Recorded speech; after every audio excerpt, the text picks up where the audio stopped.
you had cancer.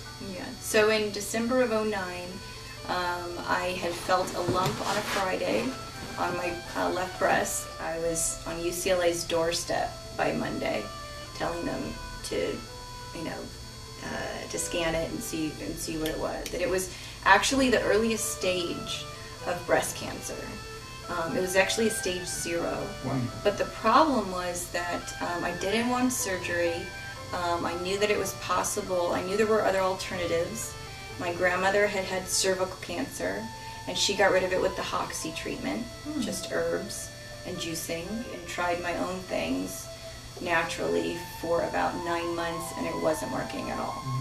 So, and it tripled. It went from 2.5 centimeters to 8.5 centimeters in 9 months. How did you have the strength to see it growing and keep trying?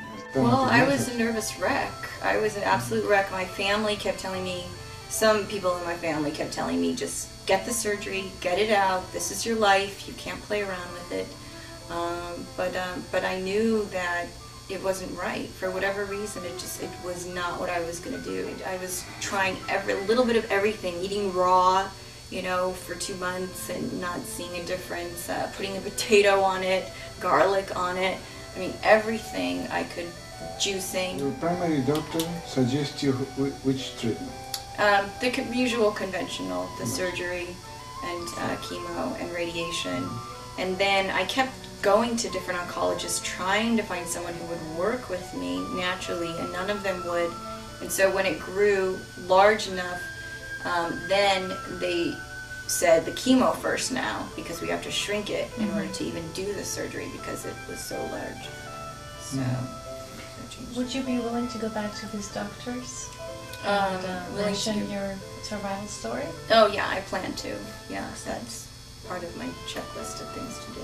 Wonderful. I found Valley Cancer because I actually wanted to try something that my mother, she had precancerous cervical cells, and they froze them. They've been freezing cancer cells for a long time, but there was only one doctor in Detroit who I could find who would do cryosurgery. They stick probes in it and they create these ice balls, and it does the opposite of hyperthermia. It freezes them to death.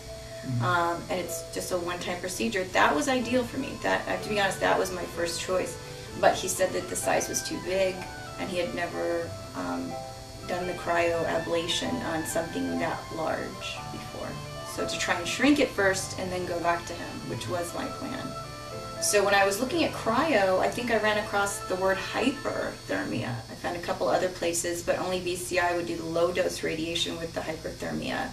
Long Beach has hyperthermia, Long Beach Memorial Hospital, but they will only do regular dose with the hyperthermia, and they wouldn't take me because I hadn't had surgery already. They'll only take the worst of the worst. You can only have the hyperthermia, which is less invasive, if you've already done all these things to your body, which is insane to me. Because it's already very late for the immune system to recover, right? Yeah, because they said, the doctor said to me, I only have studies to show that surgery and chemo and radiation work. I don't have studies to show that hyperthermia works.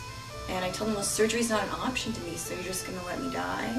And because I'm not going to have surgeries, and you're not going to let me have the hyperthermia?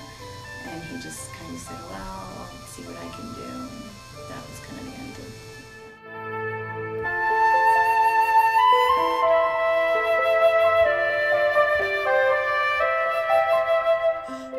So hyperthermia made sense to you because of the big difference between the side effects of conventional treatment and hyperthermia? Because I did believe to a degree that, operating on it could spread it. There was something that just wouldn't let me have this. Of course I was, afraid to a degree. I didn't want anything cut, any part of me cut. I'd never had any type of surgery. I didn't want to do more damage to my body. It was already in trouble. I just didn't want to do more damage to it. And it was going to have a tough time healing. I didn't want the poison of chemo in my body. It's bad enough. I mean, I'm not crazy about radiation either, so don't, get me wrong. It's not ideal, but it's the best that I could find besides the cryoablation.